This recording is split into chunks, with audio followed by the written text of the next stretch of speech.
I'm Sarah, 31 years old, and 2 months ago, I finally did something I thought would make my parents proud. I spent nearly $16,000 renovating our old family cabin so they could host a huge anniversary celebration. But last week, I found out I wasn't even invited. The first party in that gorgeous new space? Immediate family only.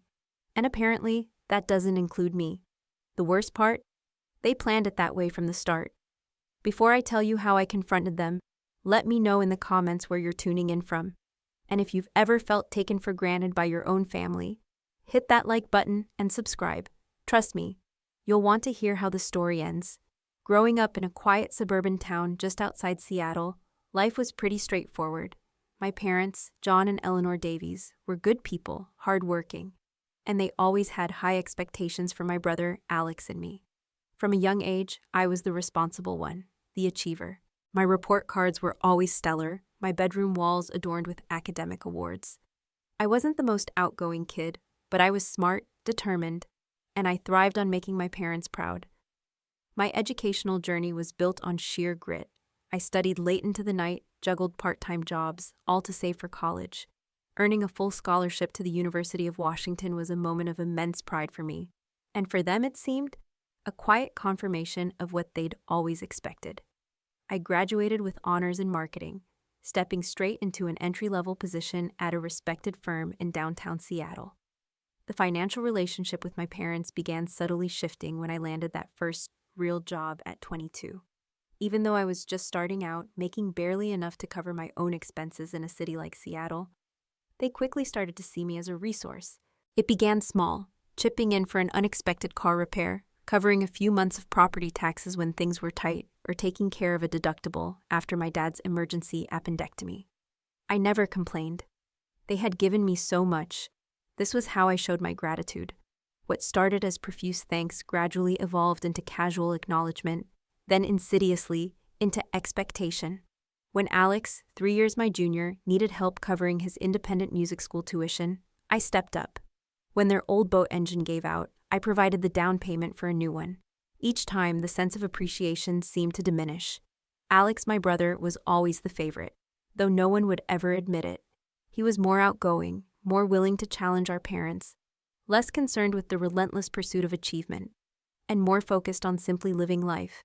He's a talented musician, and he's happily married to his college sweetheart Clara, with a baby on the way. My parents adore him, giving him a pass on financial contributions because he's starting a family. My Aunt Brenda, my mother's younger sister, lives about an hour away, and she might as well be my mother's clone. They talked daily, shared the same opinions on everything, and Brenda always reinforced my role as the responsible, helpful daughter. "Your parents are so lucky to have you," she'd say, almost immediately followed by a reminder of all the sacrifices they'd made for my success. Our family's old cabin by Lake Serenity meant everything to my parents. It was a rustic, somewhat dilapidated structure with peeling paint and a leaky roof that had seen better days. Dad had always been too frugal to update it properly, preferring patchwork fixes to complete renovations. But it was where I grew up, where summer holidays happened, where memories were made. The cabin, particularly the dock and the outdoor space, was my mother's dream. She often spoke about hosting large, extended family gatherings there, summer barbecues, 4th of July celebrations, and especially our grandparents' 60th wedding anniversary reunion, a milestone celebration that happened every 5 years. Despite my professional success, I'd worked my way up to a senior marketing director and had just received a substantial promotion at Global Insights. I still sought my parents' approval. I'd purchased a comfortable condo in Seattle 2 years prior, invested wisely, and built a solid emergency fund. From the outside, I appeared to have everything together, but internally, I still measured my worth, at least partially, through my parents' validation. My recent promotion had finally given me some real financial flexibility. After years of careful budgeting and modest living, I could afford some luxuries. I'd been planning a dream trip to Southeast Asia, my first real vacation in years. But when my mother mentioned the cabin renovation during our weekly Sunday dinner, showing me Pinterest boards full of stunning lakefront decks, new docks, and outdoor entertaining areas, I saw an opportunity to finally do something that would make them genuinely happy, something they wouldn't take for granted. Mom, what if I helped you with this? I suggested, noticing how her eyes lit up at the idea of finally having the outdoor space she'd always wanted at the lake. I got that promotion, and I'd love to put some of it toward making this happen for you and Dad. Little did I know, that simple offer would lead to one of the most painful lessons of my adult life. The conversation about the cabin renovation started innocently enough during that Sunday dinner in early spring. Mom had made her famous roasted chicken, and as we finished the meal, she began showing me pictures on her tablet. Wouldn't it be wonderful to have a proper space for entertaining at the lake? She sighed, scrolling through images of elegant lakeside living areas. Your father and I aren't getting any younger. I'd love to host the family more often while we still can, especially for the anniversary reunion. Dad nodded along but quickly added his practical perspective. Dreams are nice, Eleanor, but we're on a fixed income now. Those fancy setups cost a fortune. I could see the disappointment in my mother's eyes. After decades of putting everyone else first, raising children, supporting my father's career, and maintaining our home, she rarely asked for anything for herself. The cabin, in its ideal state, had been her unfulfilled dream for as long as I could remember. What if we made it happen? I suggested. I could help with the costs. My promotion came with a substantial raise, and I'd love to do something special for you both. The transformation in their expressions was immediate. Mom's eyes widened with excitement, while Dad's financial concerns seemed to evaporate instantly. Within minutes, they were discussing possibilities that had apparently been off the table moments before. A new wraparound deck, an updated kitchen in the cabin, a renovated dock, even a small outdoor fire pit area. We could host the big family reunion this summer, Mom exclaimed. Everyone could see the cabin looking its best for once. Dad was already discussing logistics. We'd need to get started right away if we want it finished by July for the anniversary party. I left that evening with a warm feeling. Finally, I was doing something meaningful for my parents that they couldn't dismiss or take for granted. This was substantial, a dream fulfilled, not just a bill paid or an emergency handled. The planning process began in earnest the following weekend. I took a day off work to accompany my parents to several cabin renovation companies and outdoor living specialists. We collected quotes, examined material samples, and discussed design options. Mom wanted natural cedar for the deck. Dad insisted on quality construction that would last for years. I encouraged them to choose what they truly wanted, not just the economical options. Get what you love, I told them. This is your dream space. We eventually settled on Lakeview Builders, a well-reviewed local company with a portfolio of beautiful lakeside renovations. The initial design included a 700-square-foot cedar deck, a newly reinforced dock, a small but functional outdoor kitchen area with a built-in grill, and updated landscaping around the cabin. The quote came in at $12,000, which seemed reasonable for the quality and scope. I met with David, the project manager, to finalize details and sign contracts. He walked me through the process, timeline, and payment schedule. I would make an initial deposit of $4,000, followed by progress payments as different phases were completed. The entire project was expected to take 6 weeks, putting completion in mid-June, perfect timing for the family celebration in July. As the project progressed, my parents' excitement grew along with their demands. Mom decided the original deck lighting plan wasn't adequate and wanted to upgrade to a more expensive system. Dad thought the standard grill wasn't sufficient and selected a premium model. Each change incrementally increased the budget, but I approved them all. Seeing my parents so engaged and happy was worth every dollar. The timeline coincided perfectly with the planning for the family's 60th anniversary celebration, commemorating my grandparents' wedding. Though they had both passed years ago, the extended Davies family gathered every 5 years to honor them. And this year, my parents had volunteered to host it at the newly renovated cabin. It would be the perfect showcase for the new space. I visited the cabin weekly to check on progress, often bringing lunch for the workers and discussing details with David. Each time, the space looked more impressive. The cedar deck was a work of art, extending gracefully towards the lake. The new dock was sturdy and inviting, and the built-in kitchen area was both beautiful and functional. My excitement grew alongside my parents. I imagined family gatherings where I'd casually mention, "Oh, I helped make this happen," and finally receive acknowledgement for my contribution to the family.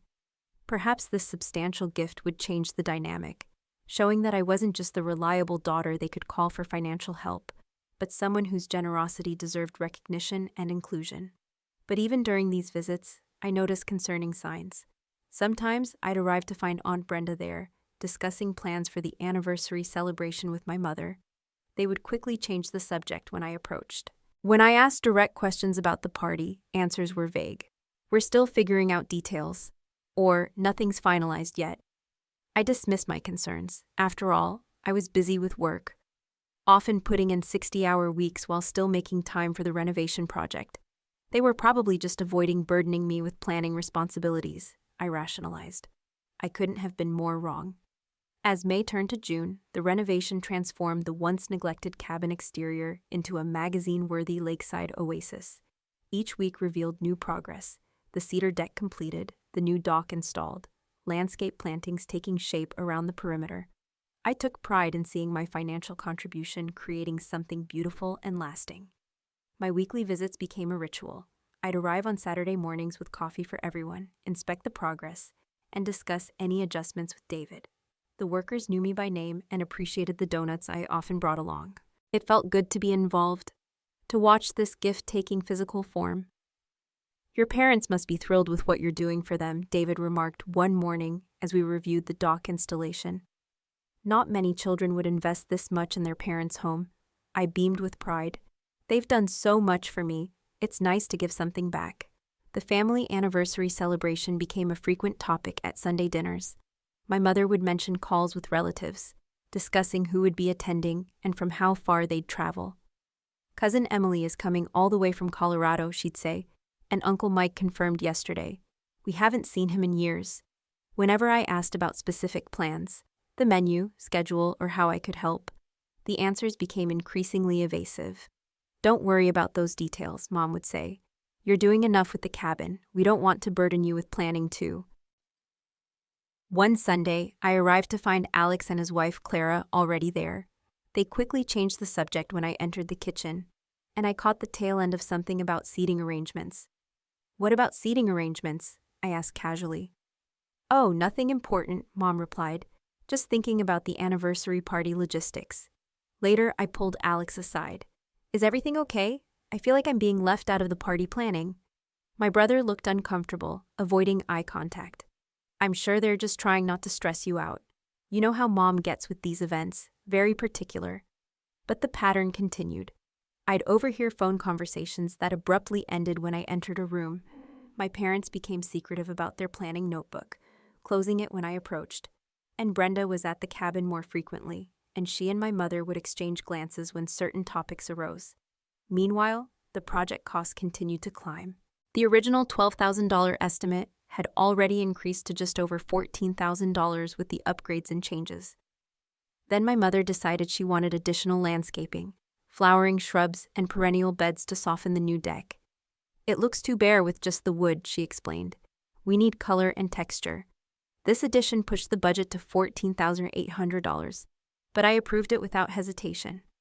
My parents' excitement seemed genuine, and I rationalized that after coming this far, we shouldn't compromise on the final details. My workload intensified during this period. Our firm had taken on a major new client, and as a senior director, I was handling significant portions of the account.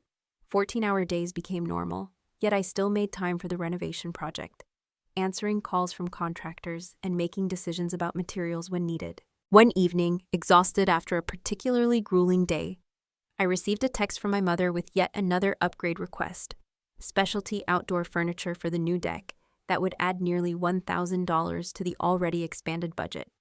"It would complete the space perfectly," she wrote. "The standard furniture just doesn't do justice to the beautiful work." I hesitated briefly, thinking of my postponed Southeast Asian vacation and the hours I was working to afford these continual additions. But then I thought of how happy my parents would be, hosting the celebration in their perfectly appointed new cabin. "Go ahead and order it," I texted back. "I want everything to be exactly as you've imagined it." The total now stood at $1,500, far more than I'd initially planned, but still manageable with my savings. I told myself it was worth it for the recognition and appreciation I'd receive at the celebration, imagining my parents proudly telling family members about my contribution. In retrospect, the signs were all there: the hushed conversations, the evasive answers, Brenda's increased presence, Alex's discomfort. But I was too busy, too hopeful, too determined to finally earn my parents' genuine appreciation to see what was happening right in front of me. The final payment was made in mid-June, just as the project reached completion. The transformation was remarkable. From a neglected, outdated cabin exterior to an elegant lakeside living space with natural cedar, beautiful plantings, ambient lighting, and comfortable seating areas. It was everything my mother had dreamed of and more. "It's perfect," Mom said, tears in her eyes, as we stood surveying the finished space. "Better than I ever imagined." Dad, not usually emotional, put his arm around me. "You did good, Sarah, really good." In that moment, I felt that everything, the money, the time, the effort, had been worthwhile. Finally, I had done something that truly mattered to them, something they couldn't dismiss or take for granted. I was completely unprepared for what would happen next.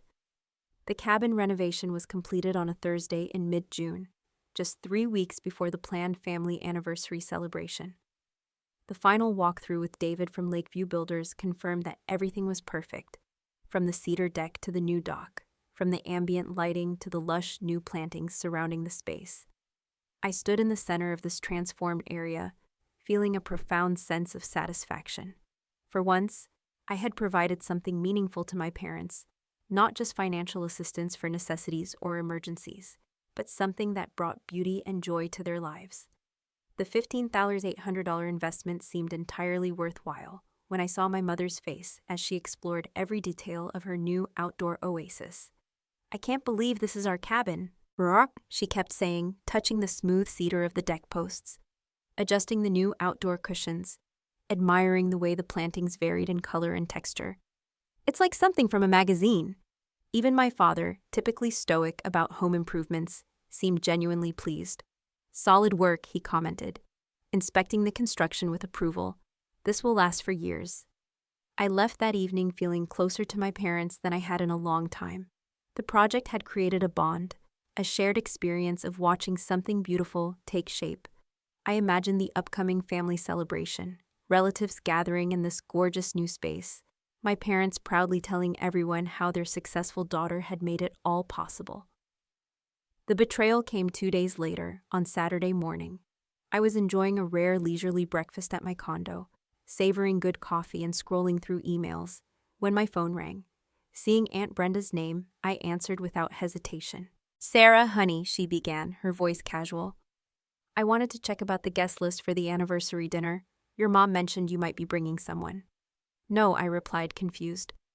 "I'm not seeing anyone seriously right now. Mom knows that." "Oh," Brenda paused. "Well, that simplifies things, I suppose." "What do you mean?" Another pause, longer this time. "Well, I thought you knew. The celebration is just going to be immediate family. Your parents, Alex and Clara, me and Uncle Steve, and your grandparents from your dad's side." The coffee mug froze halfway to my lips.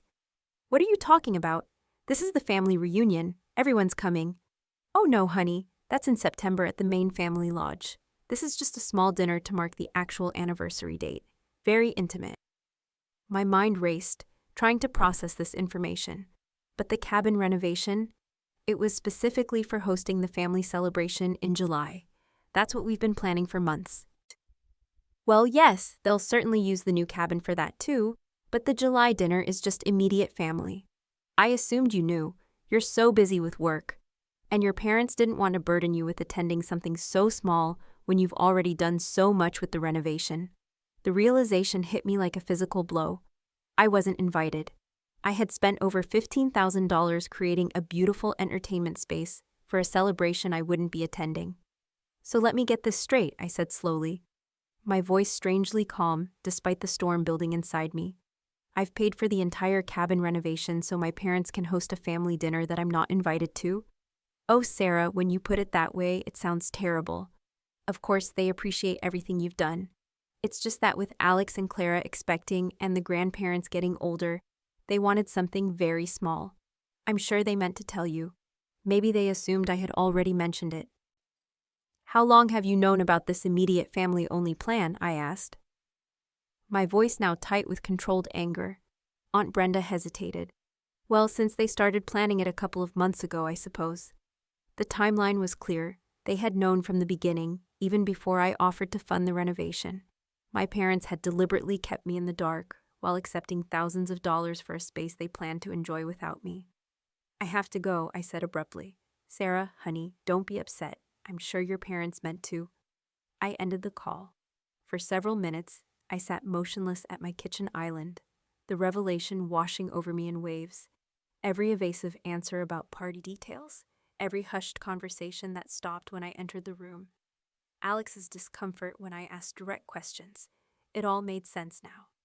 I called my mother, no answer. I called my father, straight to voicemail. I sent a text to both of them. Just spoke with Brenda. "Is it true I'm not invited to the anniversary dinner at the cabin I paid for?" 20 minutes later, my father's response appeared. "Don't be dramatic. It's just a small family dinner. We'll celebrate with everyone in September. Don't be dramatic." The dismissal stung worse than the exclusion itself. There was no apology, no acknowledgement of how hurtful their actions were, just a minimization of my feelings. I checked social media and found that Aunt Brenda had already posted about the upcoming intimate family celebration, tagging my parents, Alex and Clara, my uncle, and even my second cousin Ben, who lived less than an hour away. Not immediate family only, just for Sarah, to be excluded. The betrayal was complete. I had been intentionally misled by the people I trusted most, the people whose approval I had spent my entire adult life seeking. I had sacrificed my own plans, postponed my dream's Southeast Asian vacation, and spent thousands of dollars to create a beautiful space for a celebration where I wasn't welcome. For the first time in my life, I allowed myself to feel the full weight of how my parents had treated me, not just in this instance, but in a pattern stretching back years. I was good enough to provide financial support, good enough to solve problems, but not good enough to include. I sank to my kitchen floor and did something I hadn't done since childhood. I cried. Deep, racking sobs that came from a place of profound hurt and betrayal. For nearly an hour, I let the emotions flow, acknowledging years of seeking approval that was never fully given. When the tears finally subsided, something else emerged from the hollow ache in my chest. A quiet, steady resolve, a determination that this would be the last time I allowed myself to be treated this way. I picked myself up off the floor, wiped my eyes, and began to formulate a plan. After the devastating phone call from Aunt Brenda, I spent the remainder of Saturday in a fog of hurt and disbelief. I cycled through emotions, crushing disappointment, burning anger, hollow sadness, unable to focus on anything else. My phone remained silent, no calls from my parents to explain or apologize. By Sunday morning, the fog had begun to lift, replaced by a clarity I hadn't experienced before. I called my closest friend Emily, who had witnessed my relationship with my parents for years. "They did what?" she exclaimed after I explained the situation. "Sarah, that's beyond inconsiderate. It's cruel." "I keep wondering if I'm overreacting," I admitted. "Dad said not to be dramatic." "Classic gaslighting," Emily replied firmly. "You spent over $15,000 on a renovation for a party you're not invited to. That's not being dramatic. That's having a normal human reaction to being used." Hearing someone else frame it so bluntly helped solidify my thoughts. This wasn't a misunderstanding or an oversight. It was a deliberate choice my parents had made while accepting my financial contribution. "What are you going to do?" Emily asked. "I'm still figuring that out," I said. "But I know one thing, I'm done being taken for granted." After our call, I opened my laptop and pulled up my financial records. I had made payments to Lakeview Builders in 3 installments, the initial deposit of $4,000, a mid-project payment of $5,000, and the final payment of $6,800 just days ago. The project was complete, but I knew from my conversations with David that there were still outstanding payments to some of the subcontractors for specialty work, like the electrical and dock systems. I also recalled the maintenance agreement I had established, a prepaid account of $1,500 for ongoing landscaping care throughout the summer and fall. This money was held in an escrow account with Lakeview Builders, untouched until services were performed. Next, I researched my legal position. I had signed all the contracts as the financially responsible party. The agreements were between me and the various companies, not my parents. While the work had been performed on their property, I was legally entitled to modify or cancel any outstanding financial arrangements. The decision crystallized in my mind. I would not allow this pattern to continue. For years, I had given without boundaries, seeking approval that was never fully granted. This time would be different. I drafted a careful email to David at Lakeview Builders. Due to unforeseen circumstances, I need to discuss modifications to our payment arrangements for the Davies Cabin project. Please call me at your earliest convenience regarding the outstanding subcontractor payments and the maintenance fund. Then I sat back and considered the potential fallout. My parents would be furious. Family relationships might be permanently altered. But for the first time, I found myself prioritizing my own emotional well-being over my parents' expectations or approval. David called within the hour, concern evident in his voice.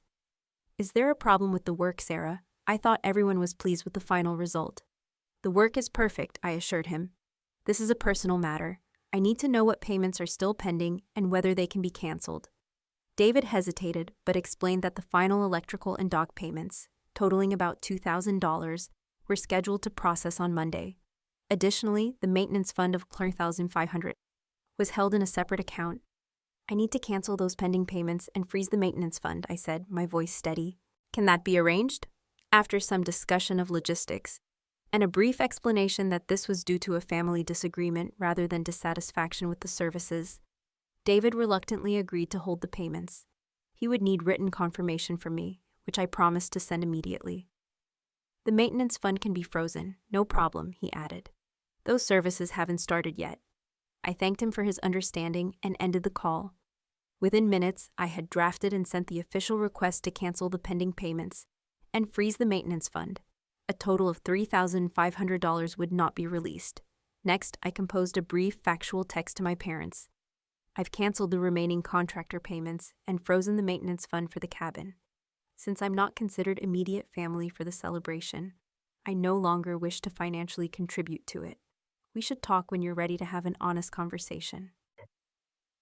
I hesitated before sending it, my finger hovering over the button. This would cross a line that couldn't be uncrossed. For a moment, I considered backing down, following the familiar pattern of putting my feelings aside to maintain peace. Then I remembered my father's dismissive text. "Don't be dramatic." I pressed send. Setting the phone down, I felt a strange mixture of anxiety and liberation. For perhaps the first time in my adult life, I had established a clear boundary with my parents. I had prioritized my own emotional health over their expectations. The sensation was both terrifying and exhilarating. I spent the rest of Sunday preparing myself mentally for the confrontation that would inevitably follow. I made notes about patterns I had observed over years, instances where I had been taken for granted or excluded despite my contributions. I rehearsed calm responses to the emotional manipulation I anticipated. Most importantly, I clarified what I needed going forward: acknowledgement of my feelings, respect for my boundaries, and a relationship based on mutual consideration rather than expectation and obligation. When no response came from my parents that evening, I realized they might be choosing to ignore my message, hoping I would back down, as I had so many times before. Or perhaps they were strategizing their approach, consulting with Aunt Brenda or Alex before responding. I slept fitfully, waking several times to check my silent phone. By morning, I had resigned myself to a longer standoff than anticipated. I prepared for work, determined to focus on the major client presentation scheduled for that afternoon. As I left my condo building at 7:30 a.m., I had no idea that by the time I returned that evening, everything would have changed irrevocably. Monday passed in a blur of client meetings and presentation preparations. I had silenced my personal phone, focusing entirely on work as a welcome distraction from the family drama unfolding in the background. It wasn't until 6:45 p.m., as I was gathering my things to leave the office, that I finally checked my messages. The screen displayed 39 missed calls, 15 from my mother, 12 from my father, 7 from Aunt Brenda, 3 from Alex, 2 from my uncle. Voicemail boxes were full on all accounts, text messages numbered in the dozens, their tone evolving from confusion to anger to desperate pleas. My mother's text began with disbelief. "What do you mean you canceled payments? Call me immediately." They progressed to anger. "This is completely irresponsible. The contractors are calling us. Fix this now." Finally, desperation. "Please, Sarah, we need to talk. I'm coming to your place." My father's messages were more direct. "You've crossed a line. The contractors are threatening liens on our property." Alex's texts were the most measured. Mom and Dad are freaking out. Whatever happened, maybe we can talk through it. I took a deep breath, preparing myself for what would come next. Rather than responding to any messages, I gathered my things and headed home, knowing a confrontation was inevitable and imminent. As I pulled into my condo's parking garage at 7:30 p.m., I spotted my mother's silver SUV in a visitor's space. My stomach tightened. This would be happening sooner rather than later. I took the elevator to my floor, the familiar journey feeling strangely momentous. As the doors opened, I heard it. My mother's voice echoing down the hallway, calling my name repeatedly, her fist pounding on my door. "Sarah Elizabeth Davies, I know you're getting home around now. Open this door immediately. We need to talk about what you've done." I paused at the corridor junction, watching for a moment. My mother, usually so conscious of appearances, was creating a scene in my upscale building. Her normally perfectly styled hair disheveled, her expression frantic. My father stood a few paces behind her, arms crossed, his face set in the stern expression I'd known since childhood. I could have announced my presence, but something made me wait. I wanted to observe this unfiltered moment, to witness how they behaved when they thought no one was watching. My mother continued pounding and calling out, neighbors' doors opening briefly before closing again at the disturbance. After nearly 5 minutes, I finally approached, my footsteps quiet on the carpeted hallway. It was my father who noticed me first, touching my mother's arm to halt her shouting. "Finally," my mother exclaimed, turning to face me. "What have you done?" "The contractors called this morning saying payments were canceled. They're threatening to put liens on our house." I maintained a calm demeanor as I moved past them to unlock my door. We should continue this conversation inside. Once the door closed behind us, my mother erupted again. "How could you do this to us after everything we've done for you? The contractor said you froze all the remaining payments and the maintenance account. Do you have any idea how embarrassing this is?" "I think we should all sit down," I said, placing my work bag on the counter and gesturing to the living room. "I don't want to sit down," my mother snapped. "I want you to fix this mess you've created. Call the contractors right now and tell them it was a mistake." I looked directly at her, then at my father. "It wasn't a mistake. I made a decision based on new information." "What information?" My father demanded. "That I spent over $15,000 renovating your cabin for a family celebration I'm not invited to." My mother's expression flickered between anger and discomfort.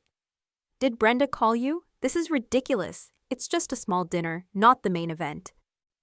"That's not how you presented it when I agreed to fund the renovation," I countered. "You specifically said it was for the family anniversary celebration, which I naturally assumed I'd be part of." "You're blowing this completely out of proportion," my father interjected. "The September gathering at the lodge is the main event. This is just a small dinner." "With everyone except me," I said quietly. "Alex, Clara, Aunt Brenda, Uncle Steve, Grandma and Grandpa Davies, even Cousin Ben, according to Facebook. Everyone but your daughter who paid for the cabin you'll be enjoying." A knock at the door interrupted us. When I opened it, Alex stood in the hallway, looking uncomfortable. "I thought I might be needed," he said, stepping inside. I could hear Mom from the elevator. The dynamic shifted with Alex's arrival. My mother moderated her tone, though her anger remained evident. "Alex, talk some sense into your sister. She's canceled payments to the contractors because she's upset about not being invited to a simple family dinner." Alex's eyes met mine, and I saw something unexpected, understanding. "Actually," he said slowly, "I can see why Sarah would be hurt. I was uncomfortable with the plan from the beginning." My mother looked betrayed. "What are you talking about?" "Mom, you and Dad accepted thousands of dollars from Sarah for a cabin, specifically for hosting family events, then planned the first event without her. That doesn't seem right to me either." The room fell silent for a moment. My father shifted uncomfortably, while my mother's expression hardened. "So you're both against us now?" she finally said. "After everything we've done for you both?" And there it was, the familiar refrain that had shaped our family dynamic for years. The implicit obligation, the emotional debt we supposedly owed for being raised, educated, loved. "This isn't about being against you," I said calmly. "It's about recognizing a pattern that's been happening for years. I contribute financially whenever asked. I put your needs before my own. I seek your approval in everything I do. And still, When it comes down to it, I'm excluded from immediate family gatherings. You're being ridiculous, my mother insisted. We never asked you to pay for the cabin. You didn't have to ask. You knew I would offer once you showed me how much you wanted it. Just like you knew I would cover Alex's independent music school expenses, and the down payment on your new boat, and countless other things over the years. Alex looked surprised. You paid for my music school tuition? Mom said that came from their savings. Another uncomfortable silence fell over the room. We should focus on the immediate problem, my father finally said, his practical nature asserting itself. The contractors need to be paid. They're threatening legal action. The remaining balance is $3,500, I stated. You can cover that yourselves if the celebration is so important. We've already contributed over $12,000. We can't just come up with $3,500 out of nowhere, my mother exclaimed. I managed to come up with $1,500, I replied evenly, and I was planning a vacation with that money before I offered to help with your cabin. My father's expression shifted, calculations visibly running behind his eyes. We could postpone the dinner until September, combine the celebrations. Thomas, my mother looked shocked. Everything is arranged. People are coming from out of town. Then include Sarah, Alex suggested. That was the original understanding anyway. My mother's resistance was telling. It's too late to change the plans now. It's not about the dinner anymore, I said quietly. It's about years of being treated as a financial resource rather than a daughter. It's about finally recognizing my worth and setting boundaries. Boundaries? My mother scoffed. Is that something your therapist taught you? We're family. There aren't supposed to be boundaries. That's exactly the problem, I replied. You expect unlimited access to my resources, financial, emotional, practical, without offering the same in return. You exclude me when it's convenient, but expect me to contribute without question. Alex moved to sit beside me on the couch, a physical show of support that nearly broke my composure. She's right, Mom. You and Dad do treat Sarah differently. You expect more from her and give her less credit. My father, ever the pragmatist, saw that the conversation was veering away from the immediate financial issue. What exactly do you want, Sarah, for us to pay you back? I don't want repayment, I said, meeting his gaze steadily. I want acknowledgement. I want respect. I want to be treated as an equal member of this family, not just the reliable daughter you call when you need something. My mother's anger seemed to deflate slightly, replaced by defensive confusion. We've never treated you as less than family. Everything we've done has been for you kids. Then why exclude me from a family celebration? Why accept thousands of dollars for a renovation I wouldn't be invited to enjoy? For the first time, my mother had no immediate retort. She looked to my father, who was uncharacteristically silent. Alex filled the gap. I think we all need to acknowledge that there's been a pattern here. Sarah has always been expected to be the responsible one, the achiever, the provider. I've benefited from that too, and I haven't always appreciated it. The admission from my brother opened something in the room, a possibility for honest conversation that had never existed before.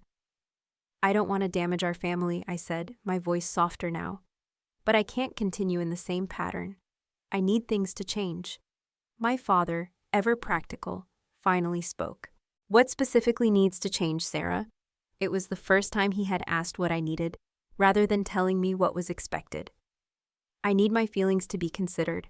I need to be included as true family, not just when it's convenient or when something is needed from me. I need acknowledgement of my contributions rather than expectation. And I need you both to recognize when you're treating me unfairly. The room fell silent as my parents absorbed these requests. They seemed simple, almost obvious requirements for any healthy relationship, yet they represented a fundamental shift in our family dynamic. And the contractors? My father finally asked. I'll release the maintenance fund, I conceded.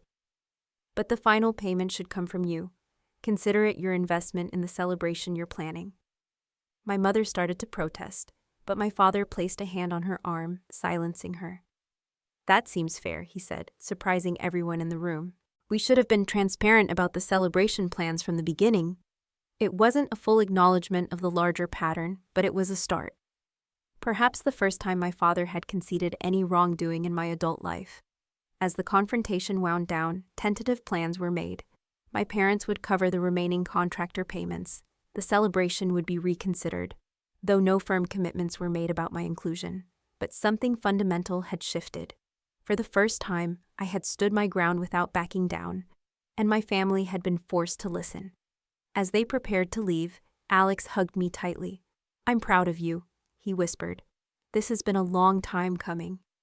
My mother remained stiff and somewhat distant, struggling to adjust to this new reality, where her reliable daughter had established boundaries.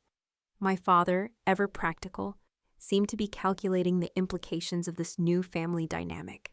But as I closed the door behind them, I felt a profound sense of relief and clarity. Whatever came next, I had finally advocated for myself. I had named the pattern that had shaped our relationships for years, and I had taken the first step toward building something healthier. The confrontation had been painful, but necessary. Now the real work of reshaping our family relationships could begin. The days following the confrontation were eerily quiet. No calls from my mother, no practical check-ins from my father. The silence was both unsettling and liberating, a strange new territory in our family landscape. I released the maintenance fund as promised, emailing David at Lakeview Builders with the authorization. "The family situation is being resolved," I wrote, thanking him for his patience during an awkward situation.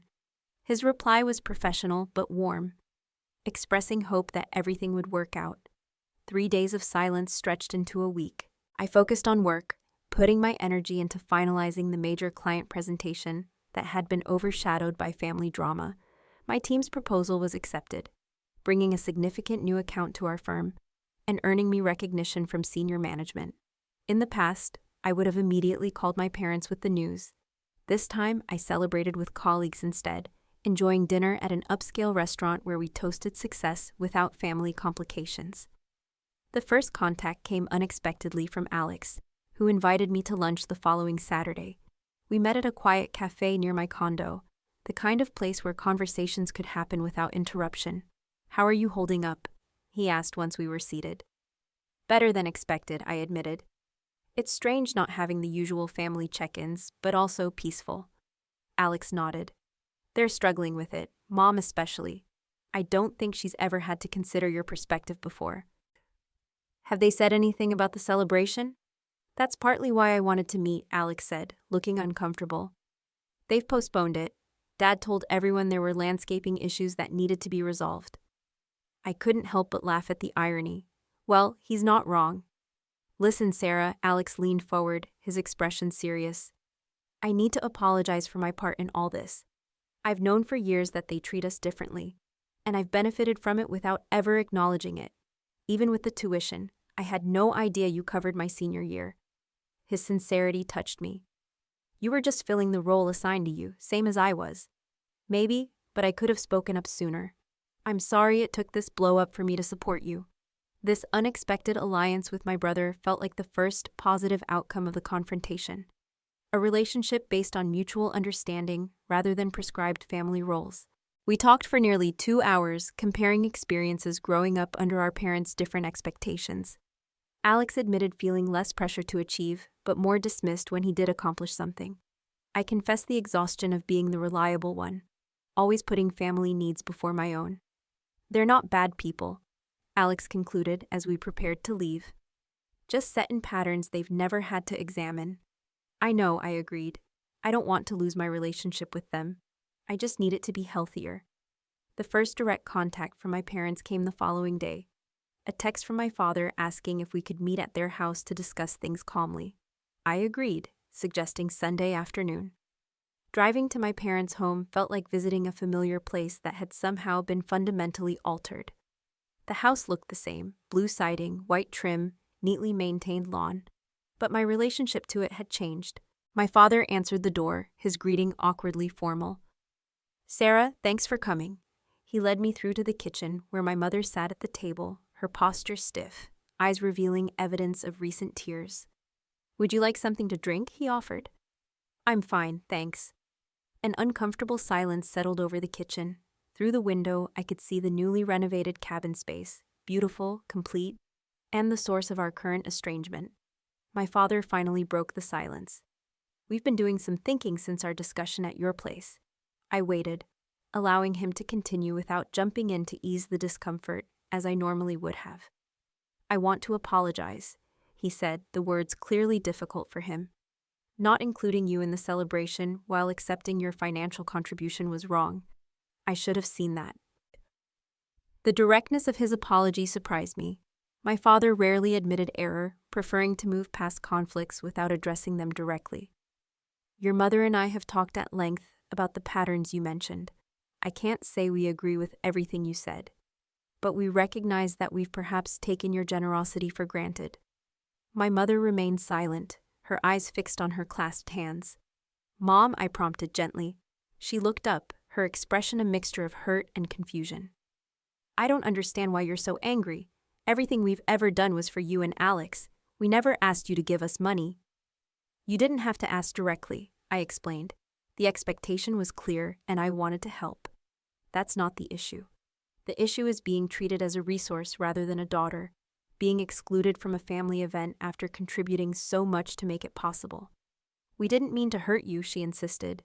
"I believe that," I acknowledged. "But impact matters more than intention, and the impact was hurtful." Another silence fell, less tense than before, but still weighted with unresolved emotions. "We've postponed the celebration," my father said. "Eventually, we're planning to combine it with the September gathering at the main lodge. Everyone will be there, including you, of course." It was a practical solution, typical of my father, addressing the immediate issue without necessarily tackling the underlying patterns, but it was a start. "I appreciate that," I said. "But this isn't just about one event. It's about our relationship moving forward." "What do you want from us, Sarah?" my mother asked, an edge of frustration in her voice. "I want what everyone wants from family: love, respect, consideration. I want my contributions to be appreciated rather than expected. I want to be included rather than taken for granted." My father nodded slowly. Those seemed like reasonable requests. My mother's resistance was softening, though not entirely gone. "I still think you overreacted with the contractors." "Perhaps," I conceded. But it was the first time I'd set a boundary instead of simply giving in. I'm not proud of how it happened, but I don't regret standing up for myself. We talked for nearly 2 hours, covering ground we had never explored as a family. There were difficult moments, old patterns reasserting themselves, defensive reactions on all sides. But there were also breakthroughs, acknowledgments of long-standing dynamics, recognition of how roles had calcified over time. By late afternoon, we had reached a tentative new understanding. My parents had agreed to be more mindful of how they treated me compared to Alex. I had promised to communicate my feelings directly, rather than suppressing them until they exploded. We had all committed to working toward a healthier family dynamic. As I prepared to leave, my mother finally offered the words I had been waiting to hear. "I'm sorry we hurt you, Sarah. I never saw how our actions might make you feel excluded or used. I just thought that's what family does for each other." "Family does support each other," I agreed. "But it should go both ways, and it should include everyone equally." She nodded, reaching out to squeeze my hand briefly before turning away, emotions clearly overwhelming her. The following weeks brought subtle but significant changes. My mother called just to check in, without requests or expectations. My father sent a heartfelt email thanking me for making us see what we couldn't see ourselves. Alex and I spoke more frequently, our relationship evolving beyond prescribed family roles. The September celebration at the lodge, when it finally occurred, was genuinely inclusive. My contribution to the cabin was acknowledged publicly by my father, who raised a toast to Sarah's generosity and vision in creating this beautiful space for our family. My mother had included me in the planning process, seeking my input on menu choices and seating arrangements. Most importantly, I attended as a valued family member, not merely the reliable daughter who had funded the venue. The physical space that had been the catalyst for our conflict became the setting for a new beginning. In the months that followed, our family relationships continued to evolve. There were occasional slips into old patterns, requiring gentle reminders and course corrections. But the fundamental dynamic had shifted.